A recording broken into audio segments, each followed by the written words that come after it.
Olá você telespectadora, olá você telespectador da TV Cultura. A partir de agora você acompanha a edição do Opinião Litoral desta quinta-feira, 13 de abril. Você vai ter uma bancada de advogadas comentando as notícias com você, a Renata Reis, que é procuradora-geral da Prefeitura de Santos, e a Camila Morim. E a gente vai começar com duas decisões judiciais referentes a crimes e que têm quantidades apenas em dosimetrias diferentes. Em São Vicente, um pedreiro assassinou uma jovem de 25 anos, um pedreiro de 37, emparedou a jovem, ela foi descoberta, o corpo foi achado uma semana depois, isso foi em 2021. E ele foi condenado a quase 30 anos de prisão. E em Santos, um jovem que assassinou, segundo todas as evidências, o namorado da mãe dele, de 56 anos, com facadas, e ele foi condenado a 16 anos de prisão. A mãe e um amigo que são considerados cúmplices no crime, participaram do crime, ainda não foram julgados. Mas é uma diferença, Renata, grande na dosimetria das penas, né?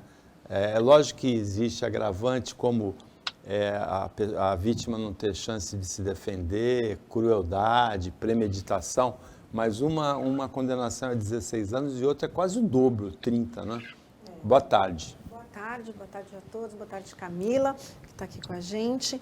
Em relação, normalmente, né, no processo criminal, boa parte dos advogados, eles trabalham muito com a questão realmente das agravantes, das atenuantes e das condições para beneficiar o réu. Nós temos situações, nesse caso desse menino, que ele é réu confesso, menino, né? A gente chama por conta de ele ser relativamente jovem, mas é um homem, né? Não é um menino. E o próprio advogado que atua em entrevista ontem, ele falou, nós não estamos alegando inocência, nós queremos uma pena justa, né? Um julgamento justo. O que seria isso? Dentro de uma tese de defesa, o reconhecimento de eventuais atenuantes ou o não reconhecimento das qualificadoras e das agravantes que vêm sendo alegadas pela acusação. E isso influencia muito na pena, sim. No caso desse outro crime que você trouxe aqui, tem também a concomitância de outros crimes, por isso que a pena é maior. Não só considerando agravantes, atenuantes, que no caso concreto eu não as conheço pormenorizadamente, mas você tem o crime de ocultação de cadáver, que tem uma outra pena, então essa pena de 30 anos não é só pelo homicídio doloso, e você tem ali em cada caso o meio cruel, a impossibilidade de defesa da vítima, uma série de outras circunstâncias que podem afetar diretamente a dosimetria da pena. Camila, no caso de Santos, a defesa não ficou satisfeita com a pena porque acha que o qualificatório de crueldade não ficou claro e a acusação também não ficou satisfeita, que é uma pena maior, porque diz que não houve o explícito reconhecimento do crime, mas sim uma versão alterada, falseada. Boa tarde, Camila. Boa tarde a todos. O que a Renata falou é perfeito, depende do crime, depende dos agravantes, dos atenuantes, se foi considerado só um crime ou se foram considerados outros também envolvendo isso para estar dando a dosimetria. Eu acredito que os advogados, no caso de crimes, nunca fiquem satisfeitos com o resultado, porque eles sempre querem uma coisa mais branda para os seus clientes. Então, faz parte do ser advogado você querer recorrer, você querer uma coisa mais benéfica para o seu cliente. E no caso do Ministério Público, né, que é quem acusa, também faz parte do trabalho deles quererem uma pena mais pesada, porque aquele cidadão cometeu uma coisa horrenda e, às vezes, faz parte do jogo Ministério Público advogados. Então, eu acredito que também não seja só por esses motivos de que não teve reconhecimento disso, não teve reconhecimento daquilo. Faz parte do jogo advogado, Ministério Público. não só na esfera criminal, como na esfera civil também.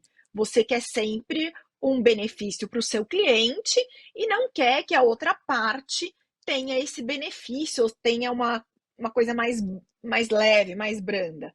Então, também tem isso. O recorrer faz parte do processo criminal, faz parte do processo civil, faz parte da nossa legislação, e o advogado vai brigar até o final para ter uma coisa melhor para o seu cliente, e o Ministério Público, nesses casos de crime, também fará o melhor, fará recursos, fará tudo para ter uma pena que ele considere digna daquele crime.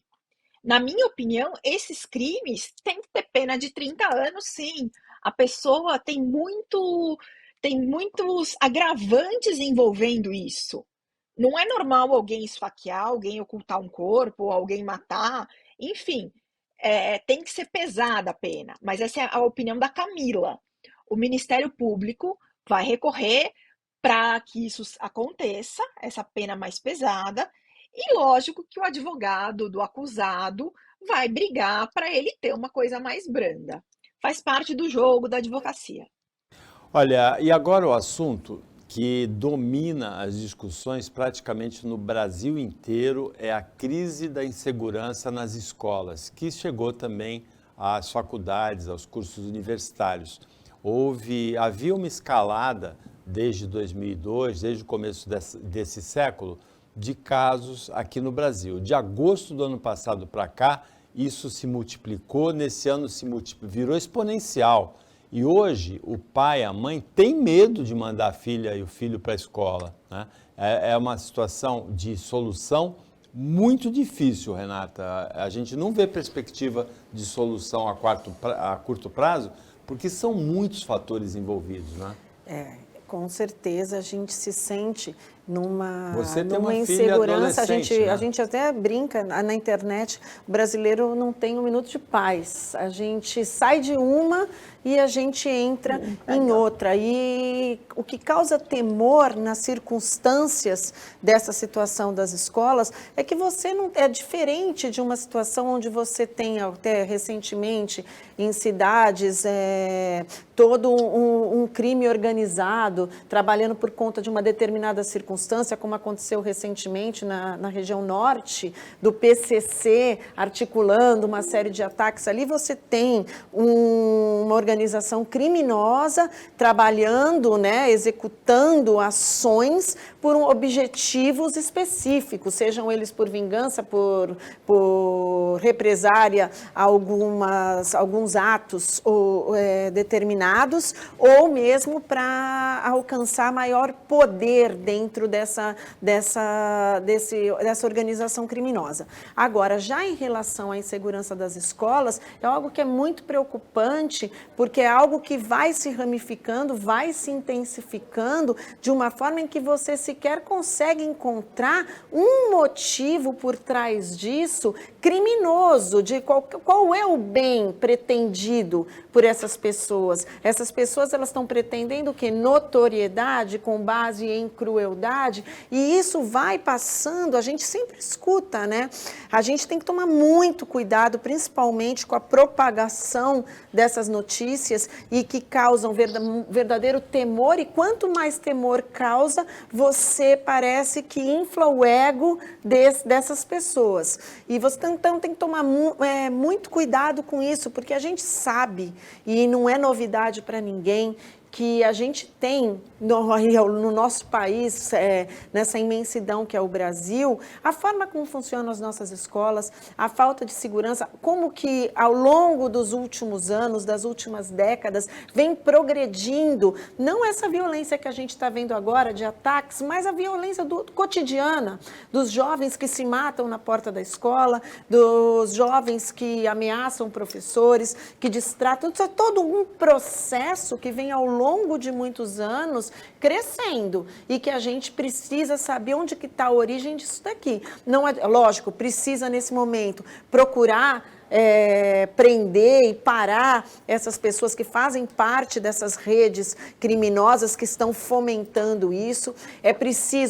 São precisas medidas imediatas de segurança. Aqui em Santos, o prefeito recentemente já anunciou algumas.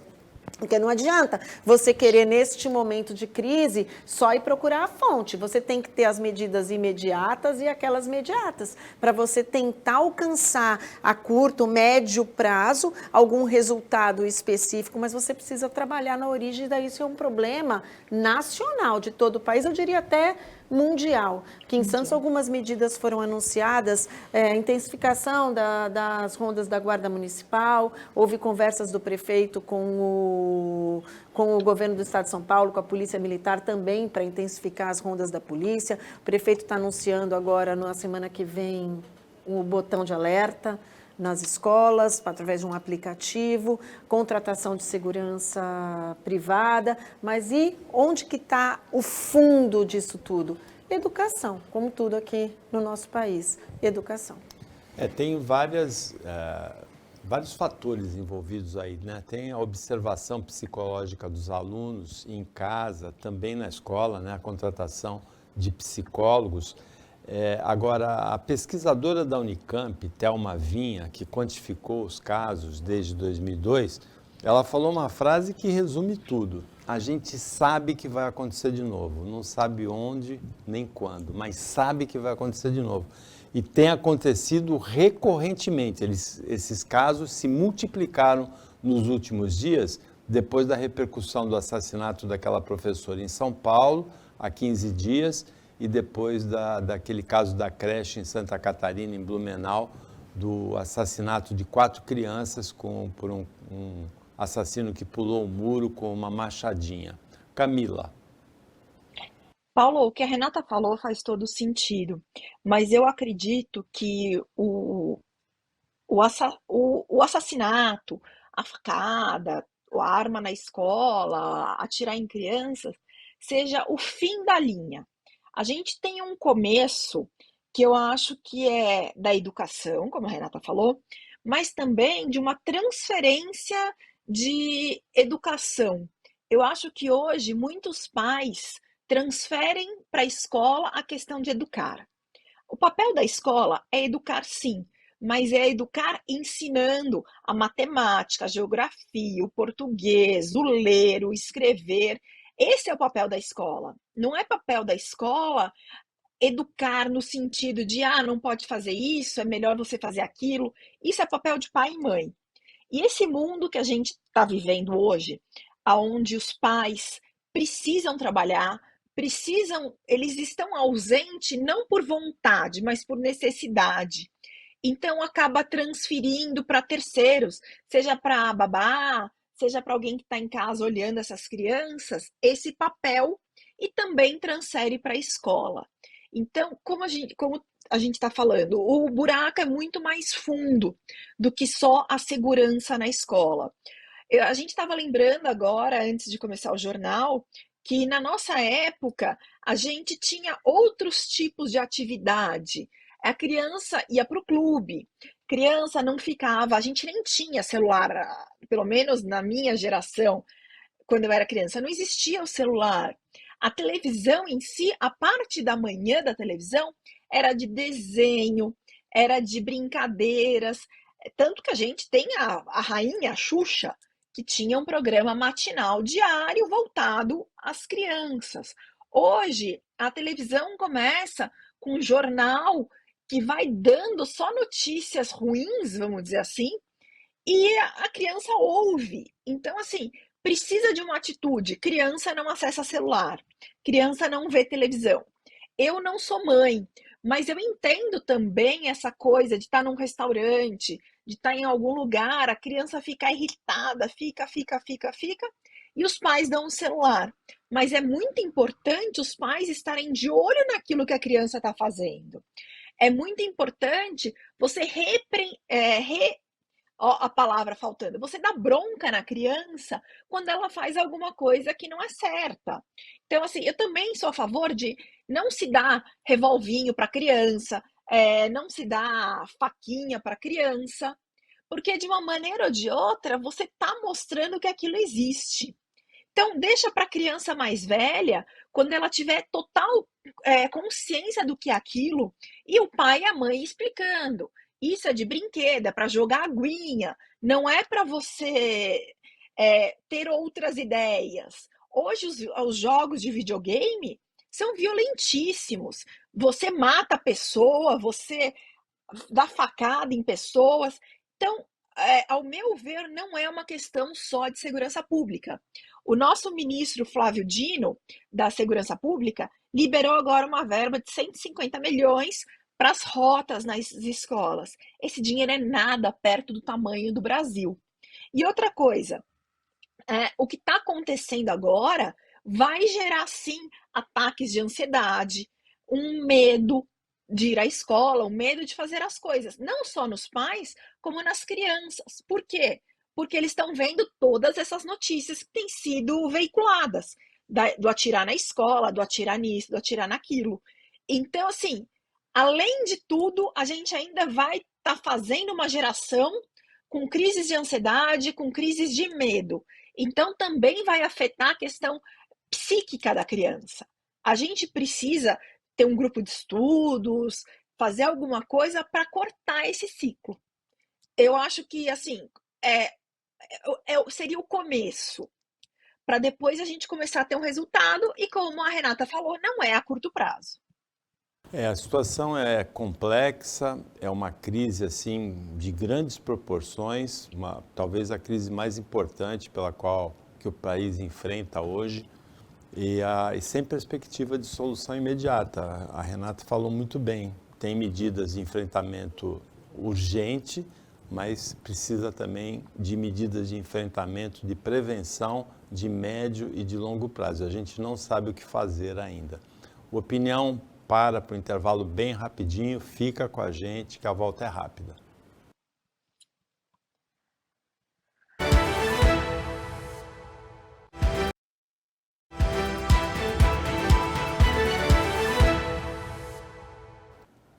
Voltando com a opinião litoral desta quinta-feira, a Camila Amorim, advogada, a Renata Reis, advogada, procuradora-geral do município de Santos, estão analisando as notícias com você.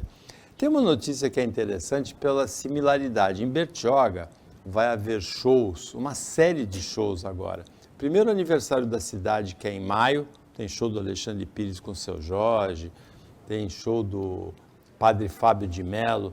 Depois engata o Fábio de Mello num festival gospel. E em junho já tem o São João na praia, porque Bertioga tem o Forte São João e tem essa tradição do São João na praia. Então, uma série de shows.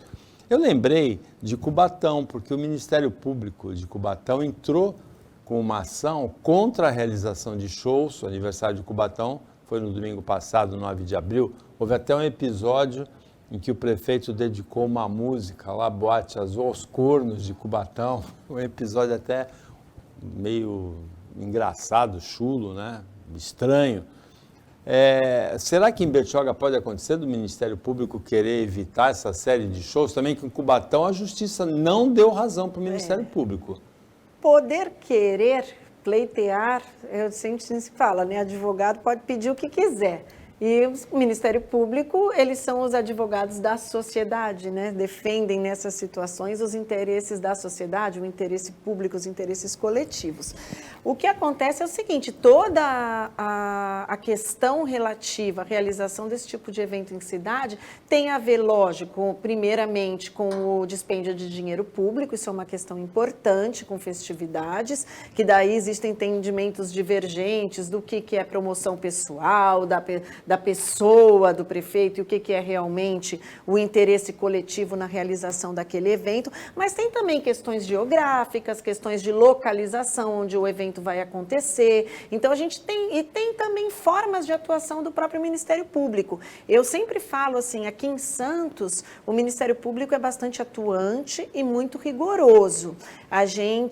Se a gente tentar fazer algumas coisas que são feitas na praia, nas cidades vizinhas ou próximas, eu sempre brinco na prefeitura quando alguém tem uma ideia. A gente coloca a primeira estaca, no dia seguinte a gente tem um questionamento. Algumas vezes esses questionamentos se limitam ali à esfera administrativa, a gente consegue solucionar e às vezes a gente acaba indo para o judiciário. No caso de Cubatão, o Ministério Público tentou, mas não conseguiu a ordem judicial. Bertioga tem uma tradição já de fazer esse tipo de festa e eu não me recordo, pelo menos assim, num passado recente, de questionamentos a respeito. Houve recentemente, logo após o fim da fase crítica da pandemia, alguns shows grandes, festivais, não sei se era, não lembro agora se era de inverno, de verão, lá em Bertioga. Então, tem aquelas festas, eu não sei se é de uva, do morango, que Bertioga sempre faz, tainha. Então, eu acredito que Bertioga não costuma ter esse tipo de problema com o Ministério Público.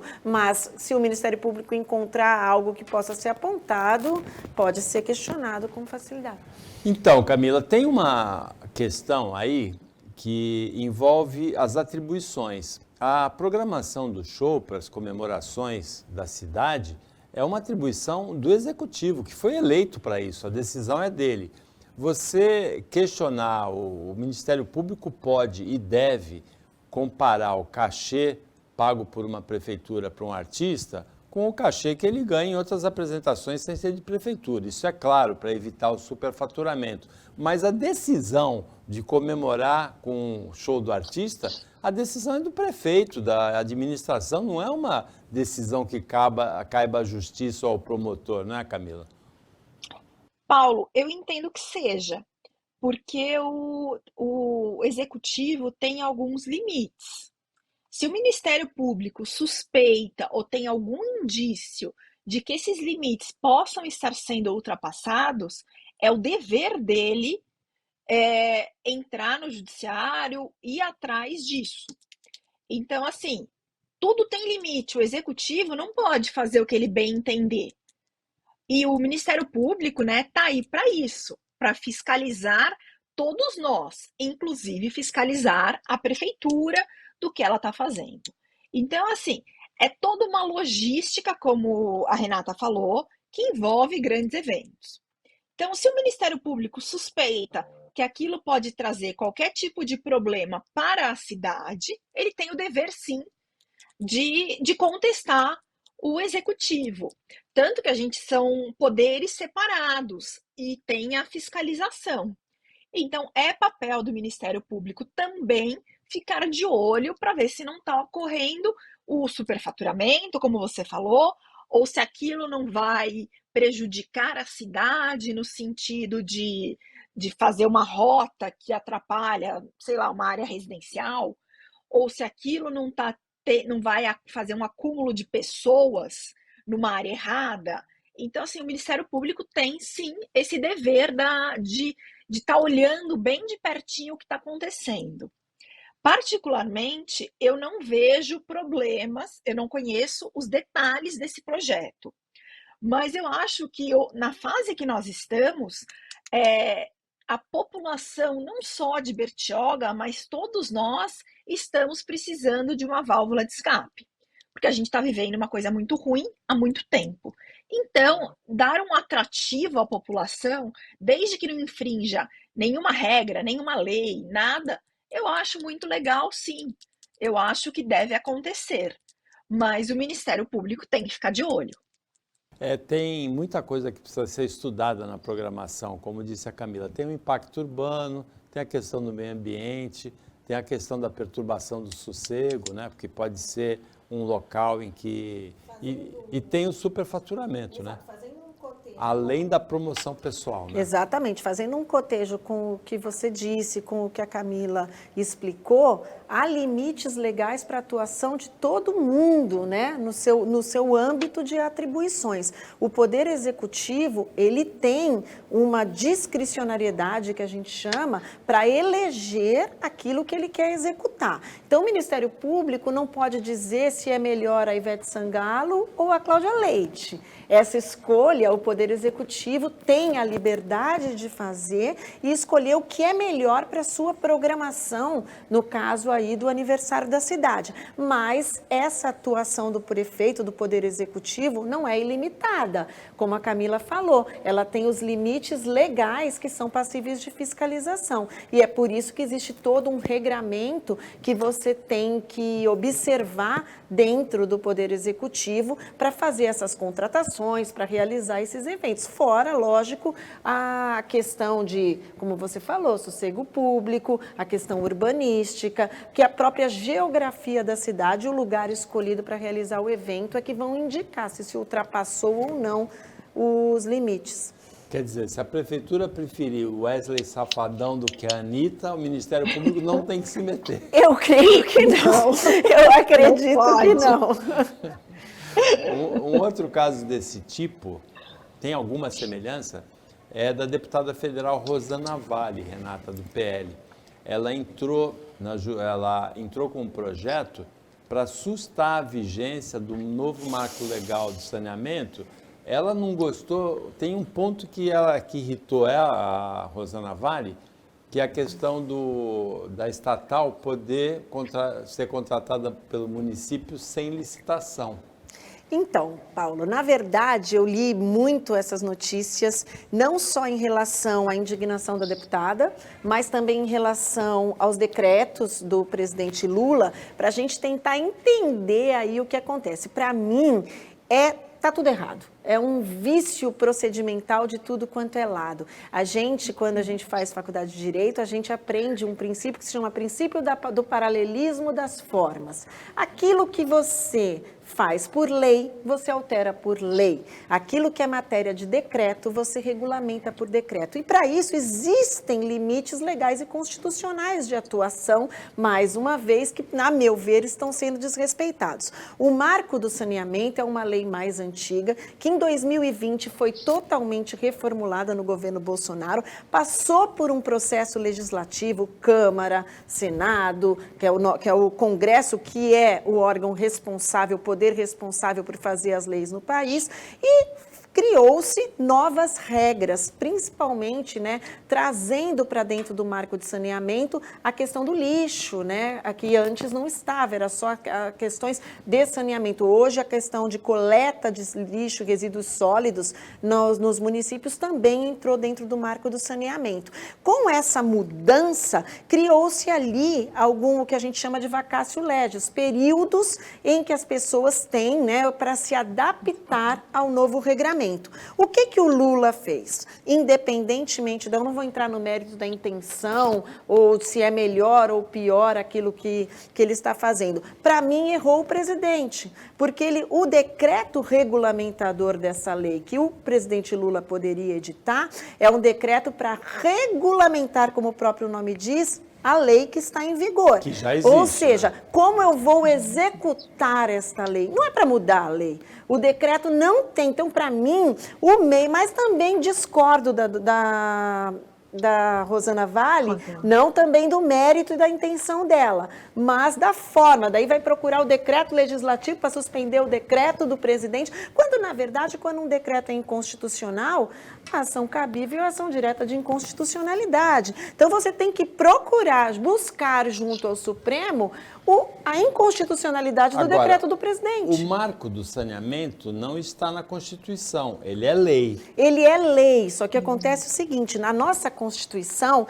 a gente tem as competências legislativas. Então, você tem lá o que a União pode legislar, o que Estado e União podem legislar e o que o município, cada um pouquinho mais restrito. A União pode muito, o Estado um pouco e o município bem menos, já envolto nos interesses locais. Mas a questão aqui é que, com base na competência da legislativa da União, foi feita uma lei, vou tentar explicar com palavras bem mais corriqueiras, foi feita uma lei que regulamenta a questão do saneamento básico no nosso país. Aquilo que é feito por lei só pode ser alterado por lei. Você não pode, o presidente não tem poderes para sozinho baixar um decreto e alterar uma lei. Para isso até existe a medida provisória, que seria uma medida do presidente com força de lei que dura um prazo de 180 dias e depois pode ou não ser Mas convertida em lei. a medida provisória pode se opor a uma lei? Pode. A medida provisória, ela pode alterar uma lei, mas ela é, como o nome diz, é provisória. Ela depende de convalidação depois pelo Congresso. Agora, o decreto, no meu entender, me corrijam se eu estiver enganada, eu acho que não é o meio hábil, sob a pecha de estar regulamentando a lei. O decreto, ele serve, para que serve o decreto do presidente? Para você regulamentar como que você vai executar a lei. Mas ele não pode alterar a lei. E ele fez diversas alterações significativas. Ele alterou o limite de 25% para os investimentos das entidades, das empresas privadas nas parcerias público-privadas. Ele alterou o prazo para as estatais se regulamentarem, né, se organizarem e provarem que tinham condições de atuar, que era até 2021, que ninguém fez, né, já está descumprido, ele mudou para 2025. E outras coisas, como a possibilidade de não ter licitação em algumas situações, o que para mim também é muito grave. Então, eu entendo que o meio cabível para você questionar o decreto do presidente é uma DIN. E não, ou então o próprio Congresso que vote alguma alteração se assim desejar.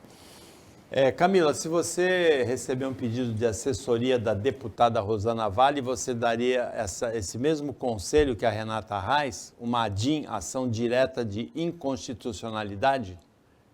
Total. Eu falaria o que a Renata falou. Ela fez tudo errado, então começa do zero. Porque, como a Renata estava explicando, o decreto é para esclarecer a lei, eu não posso acrescentar nada no decreto. O que eu quiser esclarecer em relação é lei ou medida provisória até a lei ser aprovada, enfim. Eu não posso pegar um decreto e mudar a lei. Não faz parte, não encaixa. Como a Renata explicou claramente, existem os meios certos para fazer isso. Então, seria uma ADIM, não tenho o que contestar, não tenho o que explicar. O remédio usado para ir atrás dessa lei foi errado. Então, não tem nem o que a gente fala muito, está errado. A gente tem o processo civil, tem a Constituição que esclarece isso. Eu diria para a deputada que se ela quer fazer esse tipo de coisa, pelo menos dá uma lidinha na Constituição, nas leis de processo, para entender como funciona. Não é o remédio certo um decreto, é a ADIM.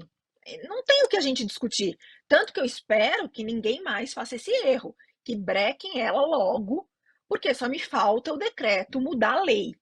Aí a gente rasga a Constituição, porque foi tudo pro saco. Outra questão também que envolve marco legal, limite legal, é a da atuação das redes sociais em relação à divulgação dos ataques. O ministro Flávio Dino da Justiça ontem ameaçou suspender as redes sociais que não removerem os ataques. A rede social diz que no termo que ela assina com os assinantes, que ela assina com os usuários, não existe essa proibição, que não vai tirar, né? O Twitter falou isso, né? E o Flávio Dino também não tem o poder de suspender, como ministro da Justiça, não tem poder nenhum para suspender uma rede social, né? Inclusive, ameaça vã, né? Mas Fala, Camila. Mas ele pode propor alguma coisa assim para que seja proibido, ainda mais baseado em violência, em fake news, até em pornografia. Tem que bloquear sim. A rede social também tem um limite. Você não pode achar que na rede social você põe o que você quiser. Então eu acredito que ele possa sim, não ele de pronto, uma canetada dele, mas ele pode querer sim que o Congresso proponha alguma coisa em relação a isso. Mas, de novo, também é através de lei, não é um decreto ou que seja uma medida provisória até a lei ficar pronta a ser discutida, mas isso não é ele numa canetada, ele precisa consultar o Congresso, precisa ter aprovação nas duas casas, não é uma canetada. Em urgência, pode até usar de uma medida provisória. Aí entra um outro problema, que essa medida provisória pode alterar a lei da liberdade de comunicação e ainda tem um outro detalhe, a sede da rede social muitas vezes não é no Brasil. A rede social tem que cumprir no Brasil, a legislação brasileira me parece evidente que tem que cumprir. Eu acredito que... Mas a sede dela não é aqui, né? A sede dela, o mas isso contrato não que ela impede. tem com o usuário é baseado na legislação de outro país, não é? Na verdade, o que eu acredito é que o que vai basear qualquer medida governamental nesse sentido não é necessariamente o contrato com o usuário, mas a regulamentação do país Da comunicação da no comunicação, da regulamentação de como as redes sociais, assim como televisão, como tudo pode funcionar no país. O que falta no Brasil é uma regulamentação mais específica desse tipo de aplicativo e de mídia social, que nós não temos. Então, a gente precisa trabalhar melhor isso por meio de lei, regulamentar definitivamente essa questão no país. Inclusive, para que os governantes possam ter subsídios para atuar com mais eficácia e com mais rapidez. É evidente que o ministro tem razão no pleito dele. É evidente que a sociedade não quer, a grande maioria da sociedade não quer que mensagens de violência, estimulando ataques como os que têm acontecido, sejam veiculadas na rede social. Mas a questão não é tão simples assim, né? Envolve muitos fatores. Envolve muitos fatores e não é simples. A opinião volta depois do intervalo bem rapidinho. Fica aí com a gente.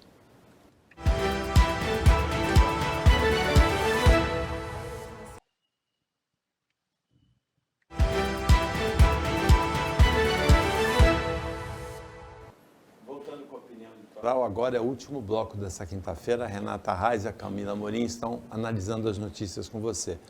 A gente analisou no bloco anterior, a Camila e a Renata, a questão das redes sociais, a polêmica com o governo Lula, o ministro Flávio Dino, em relação à divulgação de ataques a escolas. Mas não é o único campo assim que existe um vácuo jurídico que ficou a casa da Maria Joana. As apostas são assim, né? Não existe regulamentação no Brasil e todo mundo está apostando. O jogo é proibido e os principais anunciantes dos clubes de futebol, dos programas de televisão hoje são casas de apostas. A maioria deles não tem sede no Brasil também, né? No caso das apostas, das apostas, eu acho que assim, juridicamente falando, é pior. Porque eu acho que não é que não tem regulamentação, é proibido. É flagrantemente a conduta contra a lei. E que as pessoas estão agindo como se não tivesse problema. Então, assim, o bingo, qual é a diferença das apostas via internet e as casas de bingo? Eu não consigo ver muita diferença. É um vácuo jurídico, né, Camila? Como a Renata falou, nem é um vácuo jurídico. O jogo é proibido e ponto. Não tem essa de vácuo jurídico. Isso já está regulamentado, não pode, ponto. O que é um vácuo jurídico é a questão da internet, são outros pontos. Mas o jogo não. O jogo não pode, ponto. Mas muitos desses jogos que a gente vê pela internet, por tudo, eles são provedores, eu não sei se esse é o termo correto, vindos de outros países. Então, o que eu acho que é um vácuo jurídico é a questão de não pode, é proibido no Brasil. Então, tem que ter uma maneira de bloquear esse acesso dos brasileiros ou de qualquer coisa a esses sites. Tem que ter eu acredito que deva, para você ter atuação no Brasil, deva ter alguma autorização, alguma coisa. Então, tem que proibir isso. Porque você não pode, a gente tem limite, você não pode, de repente, a gente aqui no jornal, exibir uma matança. Não podemos. Então, a gente também não pode, de repente, colocar uma coisa pornográfica. Tem limites. E eles existem. É proibido. Tudo tem um horário que você pode certas coisas. Da mesma maneira que o jogo é proibido, tem que haver um controle disso. É fácil? É difícil? Não sei, eu acho que é uma coisa difícil, porque qualquer um com um computador hoje acessa qualquer site do mundo. Então, de repente, não vai acessar mais um site que é .com.br, mas vai acessar um site que é .s. que aí a gente estaria pegando alguma coisa dos Estados Unidos ou de outros países. Mas tem que ser proibido. Como a Renata falou, o jogo já tem uma regulamentação. Não pode. Você está infringindo uma lei. Ponto. Mas é engraçado, porque a casa de bingo que existe é fechada. E por que você não controla o computador? Como que você deixa? Então, a polícia agora vai ter mandado para entrar na casa das pessoas? Não, não dá também, porque vira zona. Então, a gente tem que ver uma maneira de proibir certos sites de atuarem no Brasil. A aposta em inglês é bet, né? E você vê a proliferação dos bets no Brasil. Bet é aposta. O Santos é patrocinado, o Santos Futebol Clube, por uma casa de apostas. Está mudando o patrocínio para outra casa de apostas. Como se a aposta é proibida no Brasil, né? Eu mesmo ganhei um boné de uma casa de apostas. Acho que eu não posso nem usar esse boné que eu ganhei, né? Melhor não, Paulo. Melhor não usar esse boné. Agora, tem você, Camila, examinou com atenção aquele filme, na verdade mais de um filme, né? Tem um filme da aproximação do deputado Márcio Gerri, do PCdoB, em uma deputada do PL, e ela acusa ele de assédio, eu não sei se é assédio, se é importunação sexual, e depois ele postou um outro vídeo da conversa que ele teve com ela. Ele disse que só falou alguma coisa para ela disse que foi assediada. Qual é a sua opinião? Houve assédio, importunação ou houve uma acusação não real aí da deputada Camila? Paulo, eu acho que não teve um assédio, que foi uma coisa nada, mas a gente precisa tomar muito cuidado hoje, porque tudo está se alegando assédio, importunação sexual, que fez isso, que fez aquilo. Então, eu acho que a gente hoje está vivendo um mundo muito complicado em relação a isso. Porque, de repente, um homem, sei lá, estamos num lugar que não dá para falar alto, estamos no meio de uma palestra, estamos no meio de alguma coisa. E aí vem o deputado, vem um amigo, vem um colega e fala alguma coisa no ouvido. Se essa mulher cismar que isso é uma importunação, que isso é um assédio, fica muito difícil de você provar como não é, porque hoje a gente está com essa coisa de defender a mulher, de que é isso, de que é aquilo, até a questão do feminicídio. Eu acho que todos esses casos devem ser analisados muito seriamente, porque hoje as pessoas também estão confundindo, sabe? De repente chega um amigo seu que não tiver há muito tempo, surpresa, te abraça por trás. Se você tem uma interpretação errônea, você vai falar que isso, fulano me assediou, sabe? Então tem que tomar muito cuidado com o que hoje está sendo feito, primeiro, para você não ganhar um processo nas costas, mas também tem que mudar um pouco esse conceito. Não é tudo que é assédio, não é tudo que é feminicídio, mesmo os crimes, tudo hoje. Crime contra a mulher dentro de casa, parará, parará, parará, é feminicídio.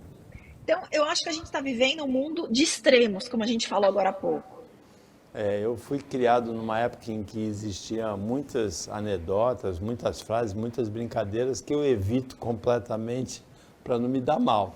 Agora, a foto primeira parece extremamente comprometedora, mas você entende que houve assédio ou importunação? A Camila acha que não. Eu também acho que não, Paulo. Concordo totalmente com ela.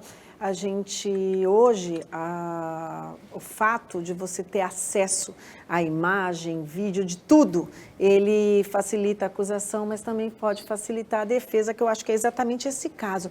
Quando você analisa essa foto que está aí, ela te deixa dúvida. Talvez. Se só existisse a foto, talvez ficasse bastante complicado para esse deputado. E eu não estou entrando no mérito de quem é o deputado, quem é ela, porque eu já vi que nas redes sociais muita gente já está tomando de novo essa dualidade de Bolsonaro, PT, que eu acho que não tem nada a ver aí com o episódio, poderia acontecer de um lado como de outro, com qualquer deputado. Mas você olha a imagem na fotografia, você tem uma impressão. E depois, quando se divulgou os vídeos, você viu claramente que ali estava num momento acalorado de debate político e que ele chegou por trás dela, talvez tenha sido inconveniente, não deveria ter, com uma pessoa que você não tem intimidade, chegar e falar alguma coisa no ouvido. Mas ele falou algo que não tem nada a ver com assédio, não tem nada a ver com importunação sexual. Então, eu acho que isso aí ainda vamos tentar pensar que não houve dolo da parte dela, que ela não escutou, que ela se sentiu assim, mas eu acredito que ali o que houve foi um nada realmente. É difícil é confrontação, né? É difícil de tomar uma decisão assim na primeira vista, mas aqui a gente tem duas mulheres dizendo que, na opinião delas, depois de examinar o que aconteceu, não houve assédio ou importunação. Na Assembleia Legislativa de São Paulo, aquele caso do deputado Fernando Cury com a deputada Isa Pena, aquele ficou muito claro que houve a importunação sexual ou o assédio, eu não sei exatamente qual é a diferença, mas tem uma diferença, e ali era um deputado que se diz conservador com uma deputada que se diz progressista. Aí, nesse caso, por isso que você falou da polarização, nesse caso é o inverso. O deputado se diz progressista e a deputada se diz conservadora. É uma das estrelas do conservadorismo, né? A deputada Júlia Zanatta, né? Exatamente. O que eu vi foi muita gente já tomando isso de volta para o campo político e levando em consideração o fato de ele ser um progressista ou não. Mas a questão aí, eu acho que crimes dependem de indícios, primeiramente de provas para serem apurados e depois de provas para que você tenha realmente uma condenação, uma conclusão final se o crime aconteceu ou não. E aí eu acho que as imagens elas falam mais do que qualquer percepção, do que qualquer pessoa pode achar ou querer achar sobre o caso. Tem uma outra questão, Renata, que ocorreu numa churrascaria do Distrito Federal. Um cliente preto, ele estava numa comemoração e as comandas que foram distribuídas para os participantes da comemoração, numa delas, só na dele, estava escrito preto. Ele se sentiu discriminado. Não se sabe direito quem escreveu, algum funcionário. Agora, será que vai pôr em dúvida? A churrascaria Fogo de Chão é talvez uma das mais famosas, com certeza, uma das mais conhecidas e conceituadas do Brasil. Pode ter sido obra de algum funcionário. Dificilmente o funcionário público que recebeu isso teria inventado essa história ele mesmo ter escrito na comanda, né? É difícil. Ali provavelmente aí tem uma série, prova, né? Tem uma série de hipóteses, né? A gente não sabe se esse rapaz, a gente sabe que tradicionalmente no nosso país a gente tem pessoas que lidam muito bem de terem esse tipo de apelido, de assim serem chamados. Tem pessoas que lidam com isso, não ligam. Tem pessoas que não gostam dessa designação. Tem pessoas que exigem essa designação. Mas aí, no caso, me parece ou uma ofensa direta de alguma pessoa para ele, ou mesmo uma brincadeira muito da sem graça que alguém fez. A apuração aí só com o exame, como é que chama? Agora que deu a palavra? Grafotécnico. Para se descobrir quem fez, ou prova testemunhal de quem tenha feito isso, para, de alguma forma, cair num crime de injúria racial. É bem lembrada essa questão do exame grafotécnico, não é, Camila? Paulo, deixa eu só esclarecer um pouquinho, que antes você falou que não sabia muito bem a diferença do assédio e do ato libidinoso. O ato libidinoso é quando tem a importunação sexual é quando tem ato libidinoso, ou seja, passar a mão no peito, na bunda, alguma coisa assim. Só para os nossos telespectadores entenderem um pouquinho esses termos jurídicos. Se a importunação... A importunação precisa ter um ato libidinoso. Tá, a importunação. Tá. E o assédio principalmente... É a cantada, vamos dizer assim. Quando é uma tem cantada, quando tem hierarquia. Tá. Uma posição superior em relação à inferior, que dá a cantadinha. Porque a deputada usou o termo assédio, né? A Júlia Zanatta. Sim. Tá, mas tá certo, assédio, porque eles teriam que ter uma hierarquia. Então, acho que nem configuraria um assédio. Eu não sou criminalista, mas acredito que configuraria algum outro tipo de crime. Mas falando desse negócio do preto, às vezes é o que a Renata falou, uma brincadeira de mau gosto, uma referência, e mais uma vez, a gente bate naquela coisa que estamos nos extremos. Pode ter sido uma brincadeira de péssimo gosto? Pode. Pode ter sido uma referência que, de repente, o chamar de preto, quem escreveu não teve maldade nenhuma, foi se referindo às pessoas da mesa. Mas a gente está com tão radical que qualquer coisinha vira uma ofensa. Então, eu acho que, mais uma vez, a gente tem que tomar cuidado como faz as coisas. Então, de repente, aquele que tem costume de escrever preto ou de chamar de negão, eu tenho um amigo que eu chamo de negão. Ele nunca se ofendeu. Então, a gente está, mais uma vez, pisando em ovos na questão do racismo. Porque, às vezes, não houve a intenção de machucar ou não é um ato racista. É uma referência, é um comentário, ou de repente quem escreveu está acostumado com amigos pretos e chama. Enfim, tá tudo muito delicado nesse mundo que nós estamos vivendo.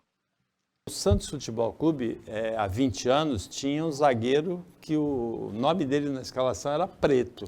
Tem uma música lindíssima, por sinal, do século passado, da banda Novos Baianos, que é Preta Pretinha, né? Isso mudou nos últimos anos. Antigamente era mais comum se chamar as pessoas dessa maneira. Hoje pode ser, como disse a Camila, ofensivo.